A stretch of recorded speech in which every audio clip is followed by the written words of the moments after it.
मित्रों, रुकिए, एक पल के लिए रुकिए, सब कुछ छोड़िए, अपनी सांस को महसूस कीजिए। यह सांस जो आप ले रहे हैं, यह हृदय जो धड़क रहा है, ये आकाश जो आपके ऊपर है, ये पृथ्वी जिस पर आप खड़े हैं, ये सब किसी एक की इच्छा से चल रहा है, किसी एक की शक्ति से टिका है, किसी एक की दृष्टि से जीवित है।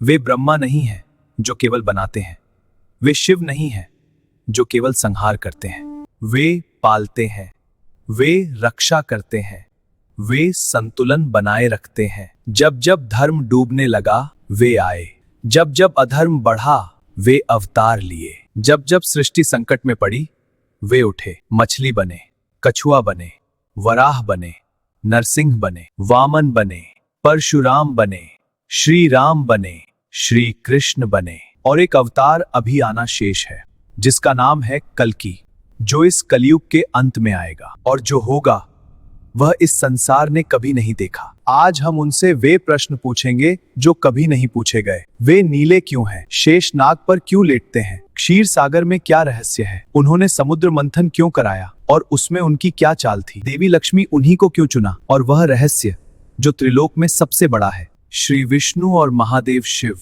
एक हैं या दो? तो मित्रों, आज की यात्रा अत्यंत दिव्य है। आज सृष्टि के पालनहार स्वयं उत्तर देंगे। तैयार हो जाइए, क्योंकि आज जो सुनेंगे वह आपको बदल देगा। क्योंकि आज हमारे मध्य विराजमान है चतुर्भुज, पीतांबरधारी, शंख चक्र गदा पद्मधारी, क्षीर सागर शाही, शेषशाही, लक्ष्मीपति, जगत के पालनहार, दशावतारी, आदि अनंत, केशव गोविंद, श्री विष्णु भगवान। जय श्री हरि, जय नारायण। ओम नमो भगवते वासुदेवाय।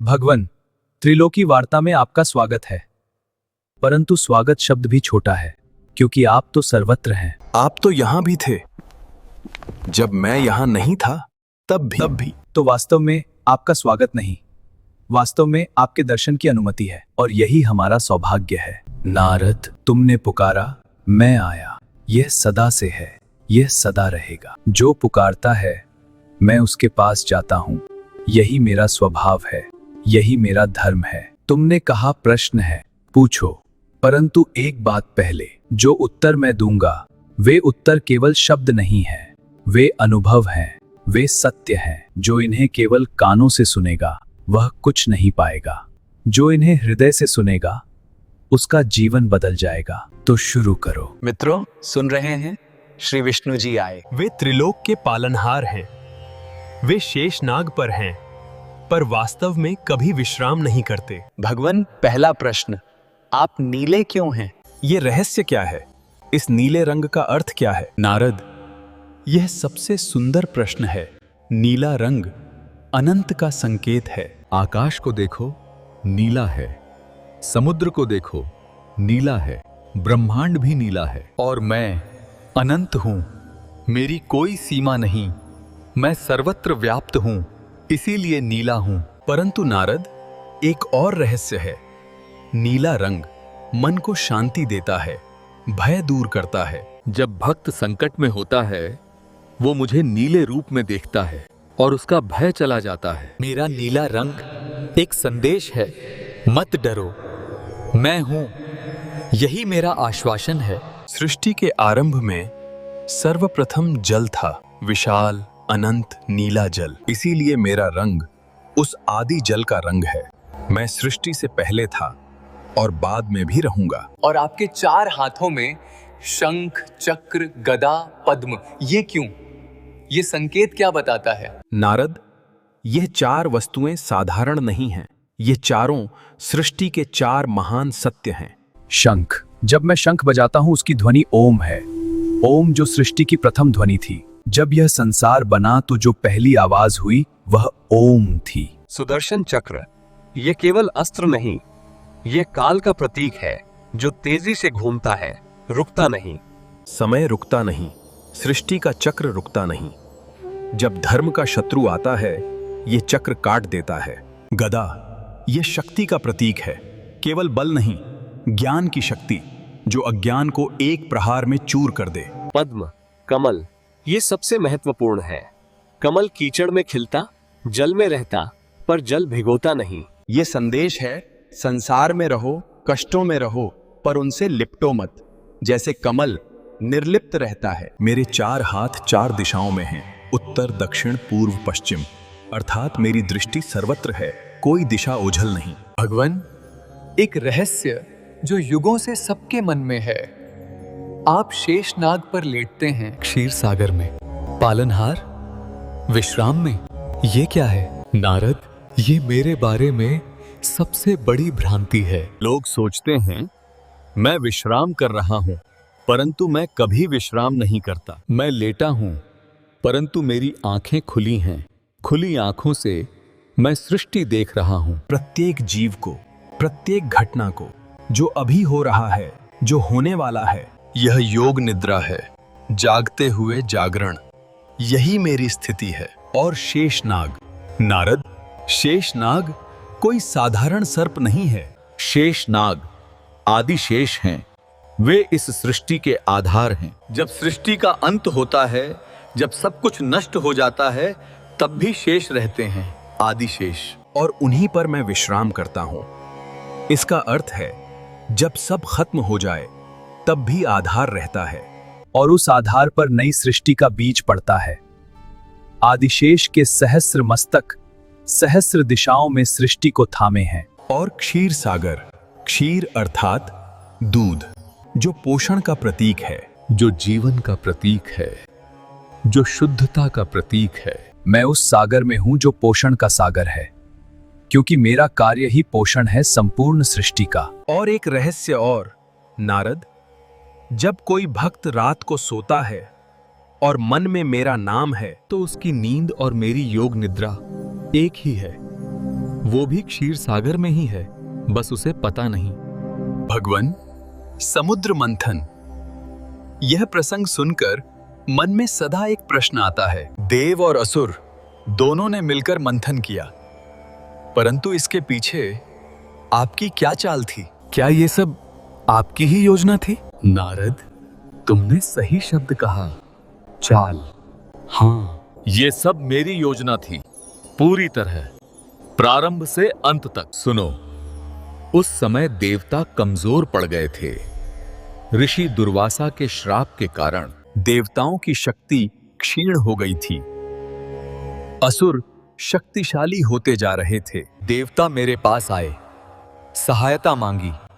मैंने कहा, समुद्र मंथन करो। देवता घबराए, परंतु हम अकेले नहीं कर सकते। मैंने कहा, असुरों की सहायता लो। देवता चौंके, असुरों की? मैंने कहा, हां नारद, देवताओं को यह समझ नहीं आया, परंतु मुझे पता था अमृत निकलेगा और असुर उसे लेना चाहेंगे, परंतु असुरों को अमृत नहीं मिलेगा, कभी नहीं। ये मैंने पहले से तय कर लिया था। मंथन हुआ, मंदराचल पर्वत डूबने लगा। तब मैं कूर्म, कछुआ बना, पर्वत को अपनी पीठ पर उठाया। यह मेरा द्वितीय अवतार था। मंथन से अनेक वस्तुएं निकली। हलाहल विष, जो समस्त सृष्टि को नष्ट कर सकता था, उसे महादेव शिव ने पिया और नीलकंठ बने। धन्वंतरी निकले, वैद्य देव, लक्ष्मी जी निकली साक्षात, उच्चैश्रवा अश्व, ऐरावत हाथी निकला, कामधेनु निकली, कल्प वृक्ष निकला और अंत में अमृत कलश। धन्वंतरी अमृत लेकर आए, असुरों ने छीन लिया। तब मैंने मोहिनी रूप धारण किया। नारद, यह मेरा अत्यंत रहस्यमय रूप था। मैंने एक अत्यंत सुंदर नारी का रूप लिया, ऐसी सुंदरता जो देखने वाले की बुद्धि हर ले। असुर सम्मोहित हो गए। उन्होंने कहा, यह सुंदर नारी अमृत बांटे। मैंने कहा, ठीक है, बैठो। देवताओं और असुरों को अलग अलग बिठाया और अमृत केवल देवताओं को दिया। असुरों को जब होश आया तब तक बहुत देर हो चुकी थी। नारद, ये मेरी योजना थी। मैंने असुरों की शक्ति का उपयोग देवताओं के हित में किया, बिना युद्ध के। बिना रक्त बहाए। यही मेरी नीति है। सीधा युद्ध अंतिम उपाय है। बुद्धि से, नीति से, योजना से पहले। और जब राहु ने देव रूप में अमृत पी लिया, हाँ, वो एक असुर था, स्वरभानु।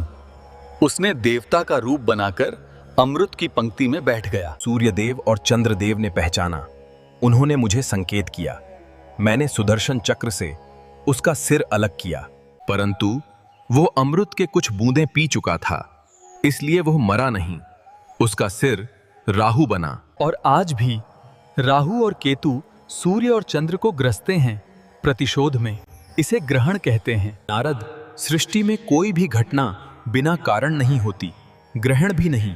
सब एक बड़ी योजना का भाग है। भगवान, देवी लक्ष्मी जी समुद्र मंथन से निकली और सीधे आपके पास आ गईं। उन्होंने आपको ही क्यों चुना? नारद, यह प्रश्न नहीं है, यह एक अनुभव है। जब लक्ष्मी जी समुद्र से निकली, सभी देवता, गंधर्व, यक्ष सब उनकी ओर आशा से देख रहे थे। सब चाहते थे लक्ष्मी उन्हें चुने।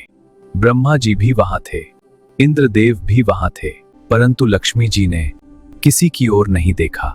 वे सीधे मेरे पास आईं और मेरे गले में वरमाला डाल दी। नारद, तुम पूछते हो क्यों? क्योंकि लक्ष्मी समृद्धि है, और समृद्धि वहां जाती है जहां धर्म है, जहां संतुलन है, जहां सत्य है। इंद्र के पास शक्ति थी, परंतु अहंकार भी था। ब्रह्मा के पास ज्ञान था, परंतु वे सृष्टिकर्ता थे, पालनकर्ता नहीं। और मेरे पास न अहंकार था, न संसार की लालसा। मैं सदा धर्म के साथ था, मैं सदा सत्य के साथ था, मैं सदा भक्त के साथ था। लक्ष्मी धर्म को चुनती हैं, इसीलिए उन्होंने मुझे चुना। और एक रहस्य, लक्ष्मी जी केवल मेरी पत्नी नहीं हैं, वे मेरी शक्ति हैं, वे मेरी करुणा हैं। जब कोई मुझसे मांगता है तो देने की शक्ति लक्ष्मी जी से आती है। इसीलिए कहते हैं लक्ष्मी नारायण दोनों साथ, एक के बिना दूसरा अधूरा है। भगवान, अब वह प्रश्न जो युगों से है, आप अजन्मा हैं, अविनाशी हैं, फिर भी आपने 10 अवतार लिए, यह क्यों? क्या आप इस धरती पर आना चाहते थे? नारद, चाहते थे यह शब्द छोटा है। मैं आया क्योंकि आना पड़ा, क्योंकि मेरे भक्त पुकार रहे थे, क्योंकि धरती पर अन्याय था, क्योंकि निर्दोष पीड़ित थे। जब जब पृथ्वी पर यह चीत्कार उठती है, भगवान अब तुम आओ, अब और नहीं सहा जाता, तब मैं आता हूं। और मेरे प्रत्येक अवतार में एक रहस्य है। मत्स्य, मछली, जब महाप्रलय आई, सब कुछ जल में डूब रहा था, तब मैं मछली बना और सृष्टि के बीज को बचाया। संदेश, जब प्रलय हो तब भी बीज बचता है। कूर्म, कछुआ, समुद्र मंथन में आधार बना। संदेश, कभी कभी बोझ उठाना ही सेवा है। वराह, शूकर, हिरण्याक्ष ने पृथ्वी को समुद्र में डुबो दिया, मैं वराह बना, पृथ्वी को अपने दांतों पर उठाया।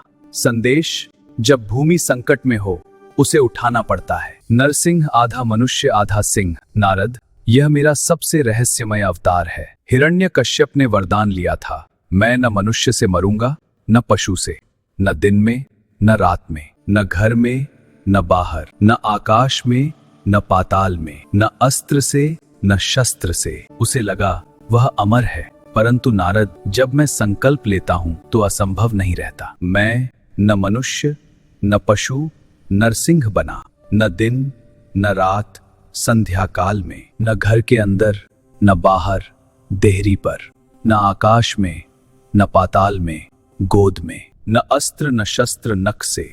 हिरण्यकश्यप मारा गया और प्रहलाद बचाया गया। नारद, एक प्रश्न पूछता हूं, प्रहलाद को कुछ नहीं हुआ, क्यों? क्योंकि प्रहलाद के मन में एक ही विश्वास था, नारायण है, नारायण मुझे बचाएगा। और मैं वह विश्वास तोड़ नहीं सकता। मैं अपने भक्त को निराश नहीं करता, यह मेरा वचन है, यह मेरा धर्म है। भगवान, वामन अवतार, राजा बलि जो इतने महान थे, इतने दानी थे, फिर भी आपने उनसे 3 पग मांगे, क्या यह उचित था? नारद, यह प्रश्न हर युग में पूछा जाता है और यह प्रश्न उचित है। बलि महान थे, इसमें कोई संदेह नहीं। वे असुर थे, परंतु उनका धर्म देवताओं से भी बड़ा था। वे दानवीर थे, वे सत्यवादी थे। उन्होंने तीनों लोकों पर विजय प्राप्त की, परंतु अहंकार नहीं किया। परंतु नारद, उन्होंने तीनों लोकों का अधिकार ले लिया था। देवता बेघर हो गए थे, संतुलन बिगड़ गया था। और मेरे पास देवताओं की मां अदिति आई। उन्होंने रोकर मांगा, मेरे पुत्रों का घर वापस करो। नारद, एक मां की पुकार मैं अनसुना नहीं कर सकता, इसलिए मैं वामन, एक छोटे ब्राह्मण बालक के रूप में गया बलि के यज्ञ में। बलि ने देखा एक छोटा तेजस्वी बालक आया है। उन्होंने पूछा, क्या चाहिए? मैंने कहा, 3 पग भूमि। बलि हंसे, केवल 3 पग? मांगो और। मैंने कहा, नहीं, बस 3 पग।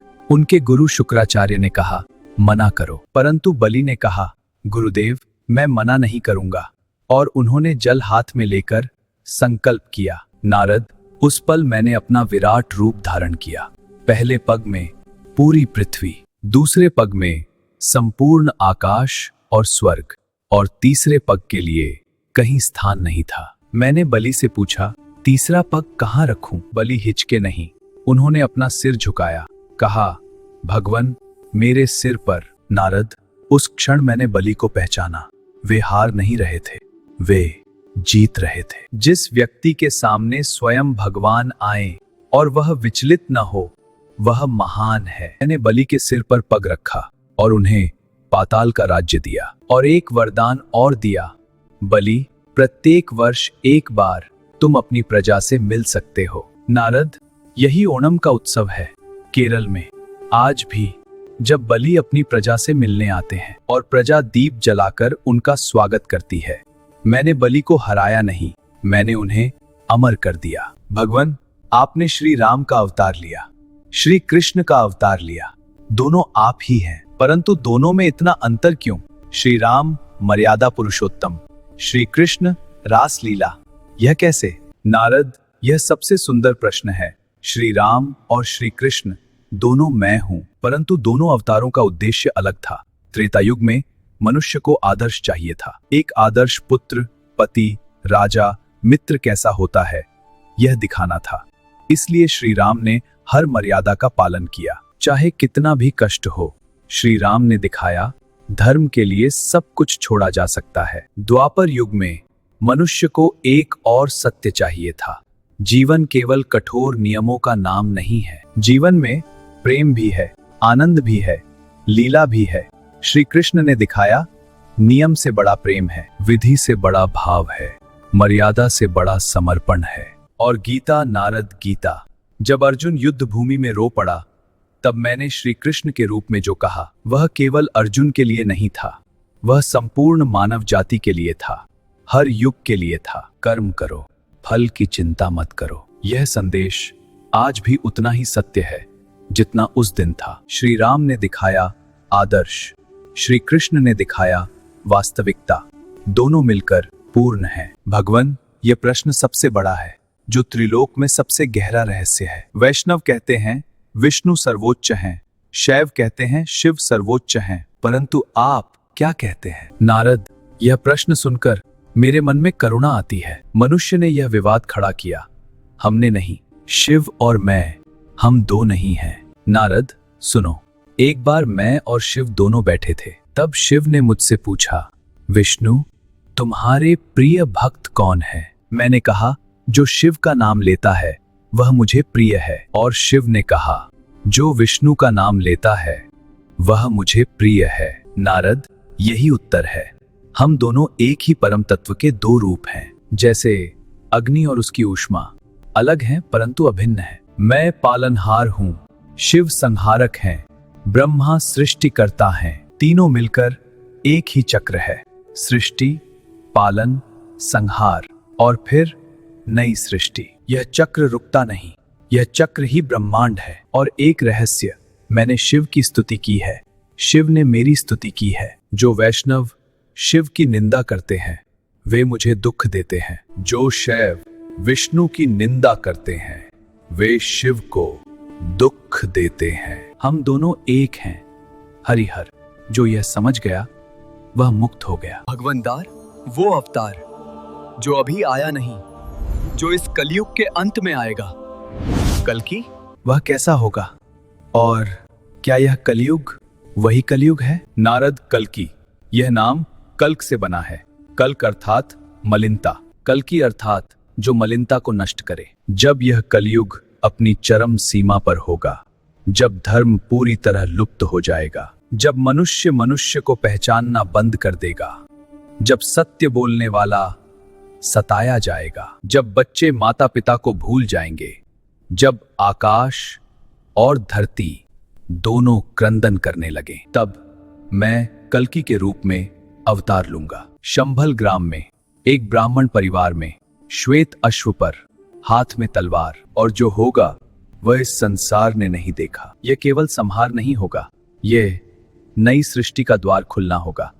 कलयुग के बाद सतयुग लौटेगा। और नारद, एक रहस्य, मैंने कभी नहीं कहा कलयुग कितने वर्षों का है। शास्त्रों में लिखा है 4,32,000 वर्ष, और अभी केवल 5,000 वर्ष बीते हैं, अर्थात अभी बहुत समय है। तो मनुष्य को भय नहीं, अभी भी समय है धर्म की राह पर लौटने का, अभी भी समय है सत्य को चुनने का। कल की तब आएगा जब कोई उपाय नहीं रहेगा, और जब तक उपाय है मैं इसी रूप में, इसी वायुमंडल में हर भक्त के साथ हूं, प्रत्येक सांस में, प्रत्येक हृदय में। भगवान, आपके अनेक भक्त हुए, प्रहलाद, ध्रुव, गजेंद्र, सुदामा, द्रौपदी, इनमें से कौन सा प्रसंग आपको सबसे प्रिय है? नारद, सब प्रिय हैं, प्रत्येक भक्त मेरे हृदय में है, परंतु यदि एक कहूं गजेंद्र, एक हाथी। नारद, देखो, गजेंद्र जो वन का राजा था,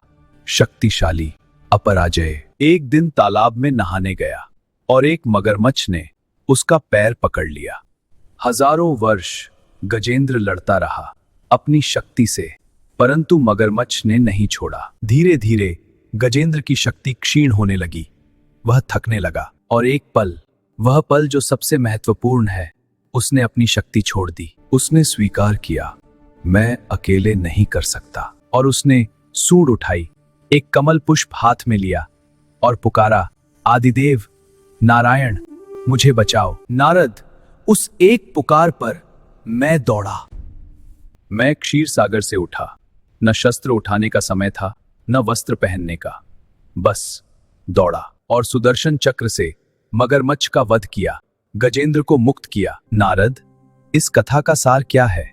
जब तक मनुष्य अपनी शक्ति पर निर्भर है, वह अकेला है। जिस दिन वह कहता है मुझसे नहीं होगा, तुम करो, उस दिन मैं आता हूं। अहंकार सबसे बड़ी बाधा है, समर्पण सबसे बड़ा द्वार है। गजेंद्र ने समर्पण किया और मुक्त हुआ।